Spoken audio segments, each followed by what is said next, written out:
Thank you for staying tuned. And now to health matters. At the last week of April in every year, the global immunization community celebrates the life-saving power of vaccines. This year's celebration of World Immunization Week marks 50 years of the essential program on immunization. This is a global endeavor to ensure equitable access to life-saving vaccines for every child, regardless of their geographic location and socioeconomic status. The theme for this year is Humanly Possible, Saving Lives Through Immunization.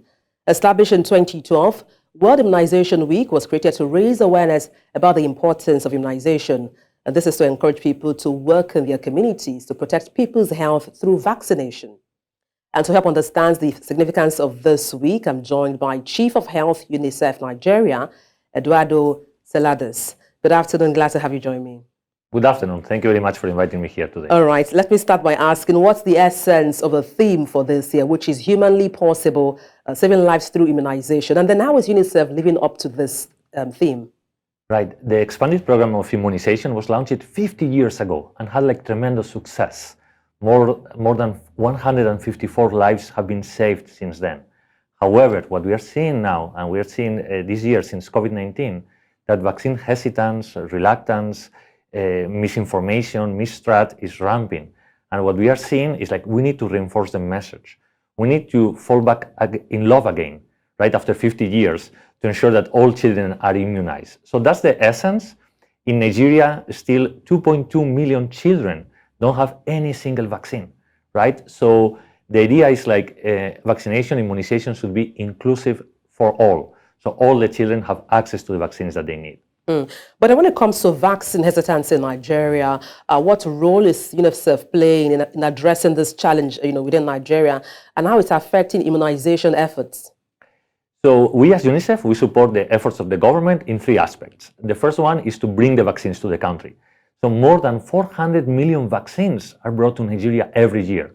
Unfortunately, not yet they are locally produced, but hopefully in a few years they will be produced here in Nigeria. Our second support to the government is to strengthen primary health care. We need more doctors, more nurses, more midwives, better infrastructure, more drugs, better financing. So we are supporting primary health care under the leadership of the Federal Ministry of Health. And the third one is on supporting the communities and working at community level to really work with community leaders, with traditional leaders to get children immunized. I know you've talked about working with the government, working with community leaders. How about those areas marginalized? What measures are being taken to overcome barriers to vaccine access faced by marginalized communities or even those living in the hard-to-reach areas in Nigeria? You are fully right. It's not. We normally think that hard-to-reach areas are only in very far and very rural areas of Zamfara or Sokoto or other places like that, but it's not the case. In Lagos, we can have Makoko. In Kebbi, we saw urban slums as well, where children are not immunized. And I just came back from Bayelsa, when 20,000 children living in riverine islands and the riverine, they don't have access to vaccines.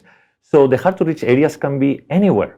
And our job as UNICEF is to really try to reach them and to work with the communities to ensure that all children, they get the immunization that they need. Now, looking at the global progress made, in this sector of immunization, what are the main obstacles in Nigeria in the effort to achieve optimum vaccine coverage? And how are you tackling or working to overcome these challenges?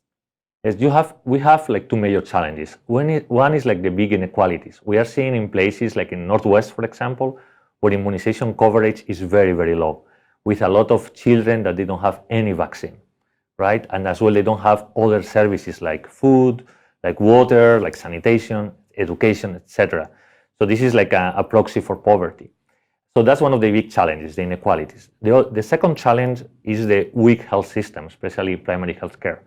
We need more primary health care facilities working 24/7 with more health workers, better trained with quality of care. So our work as UNICEF is to support the efforts of the government to address these two main issues, inequalities, but as well to strengthen the health system. Thank you so much for your time on the news and, of course, your kind company, Eduardo Celades, Chief of Health, UNICEF Nigeria. Thank you once again. Thank you very much.